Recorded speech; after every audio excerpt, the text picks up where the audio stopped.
এবার জনম ললে দুবার মরিবা, দুবার জনম ললে এবার মরিবা, এবার জনম ললে দুবার মরিবা, দুবার জনম ললে এবার মরিবা।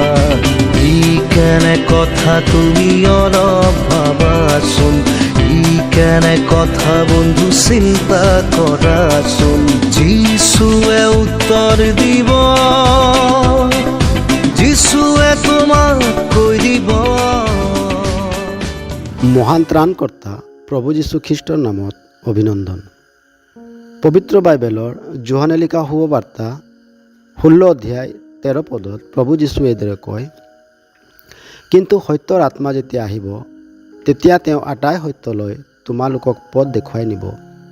কিয়নো তেওঁ নিজৰ পৰা নক'ব, কিন্তু যিহকে শুনিব তাকে ক'ব, আৰু তোমালোকক ভৱিষ্যত কথা জনাব।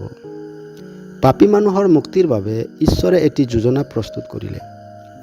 প্ৰভু যীশুখ্ৰীষ্টই ক্ৰুচত মৃত্যুবৰণ কৰি তৃতীয় দিনা জি উঠি ঈশ্বৰৰ সেই যোজনাক সম্পূৰ্ণ কৰিলে।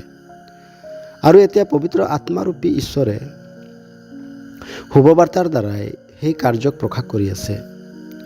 মানুহৰ মুক্তিৰ সত্যতাক প্ৰকাশ কৰা আত্মাক প্ৰভু যীশুৱে সত্যৰ আত্মা বুলি অভিহিত কৰিছে, যিয়ে মানুহক সৰ্বসত্য পথত চলাব।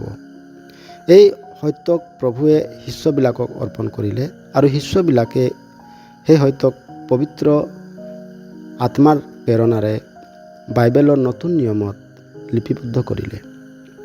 পুৰণি নিয়মৰ লগত লগ হৈ এই নতুন নিয়মে মানুহৰ বাবে ঈশ্বৰৰ স্পষ্টীকৰণক প্ৰকাশ কৰে, যিটো সকলো সময়ত, সকলো দেশত ও সকলো জাতিৰ মানুহৰ বাবে ঈশ্বৰৰ সম্পূৰ্ণ পবিত্ৰ শাস্ত্ৰ হয়।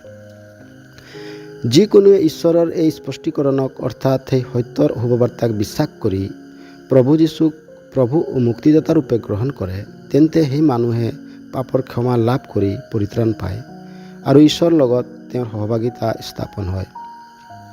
তেতিয়া তেওঁ ঈশ্বৰৰ সন্তান বুলি আখ্যাত হয়। আপুনিও এদিন ঈশ্বৰৰ সন্তান বুলি আখ্যাত হ'ব পাৰে, তাৰ বাবে ঈশ্বৰৰ ওচৰত প্ৰাৰ্থনা জনাইছোঁ।